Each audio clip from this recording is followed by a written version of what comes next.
Hi. Hello. First, I want to say I had to get my thoughts together. This is just take two of the video. In my communications course, we just did looked at a video about communication in 21st century. And at first, I thought like the question I was asked is it more important of what you say or how you say words to people? And I thought, well, maybe both go hand in hand. That was until today. I'm not a person to put my things out here on the streets, but I want to say this.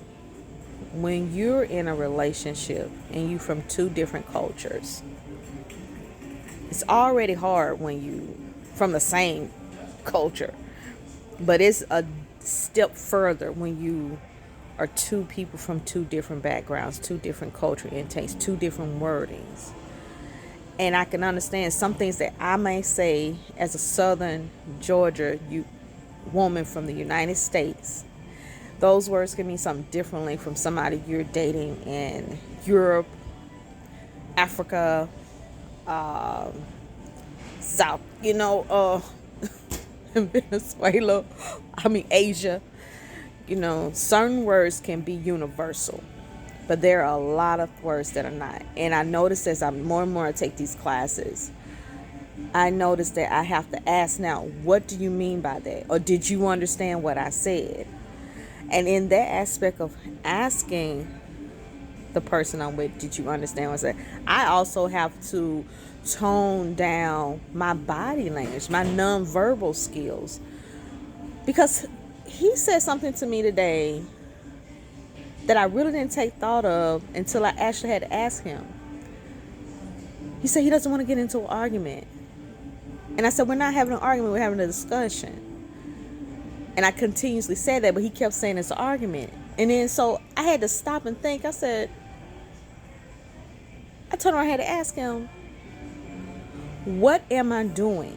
What am I saying? What am I portraying? Means what am I bringing out to you that says that we're having an argument? It's my tone. Then I had to verify. I had to specify. Is it the tone of my voice?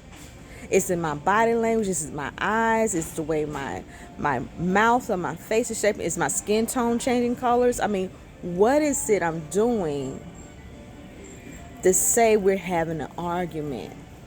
Because we're having a disagreement. Now we're discussing and talking it out as adults. I'm listening to you express yourself, and I don't take it as an argument. Now, mind you, as a man, they're not going to talk soft like us women. They're not going to talk low. Some women are loud. I really can't deal with loud people. But, maybe because in the household we had to talk low anyways. And when you're loud in volume of your voice, it is considered screaming and hollering. That's the way we was taught. So I had to even address that to him. And once he explained that's just how he talked, I had to take a step back and reprogram my mind to say he's not screaming at me. He's just expressing himself in a tone. Now, I can say we're arguing, but he'll say we're not arguing. So when I say to this is the words that you say, it is definitely precedent that you ask your partner or whoever the receiver is, did you understand what I meant when I said this word or that word? Did you understand when I say this word, this is the phrase I'm speaking of in this context? That's what I took from listening to the young lady Eva speak on the TED Talk platform. That's just a short intake. But update, we're still working on it. But some days I have to take a step back and now have to reevaluate.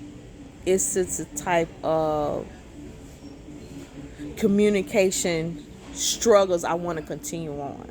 Then that's another thing you have to see for yourself. If you speak in a communication, if you're talking to somebody, it can be a family, friend, or outsider, and you're trying to get common ground, because Both sides won't be totally happy. But if you get a common ground and both understand it, and it's still not working after so much long time period, then we have to step back and say, is there other things that we can do to re-educate ourselves in communication? Or should we just take a step back permanently? But that's just my thought process. What is your intake? Thank you.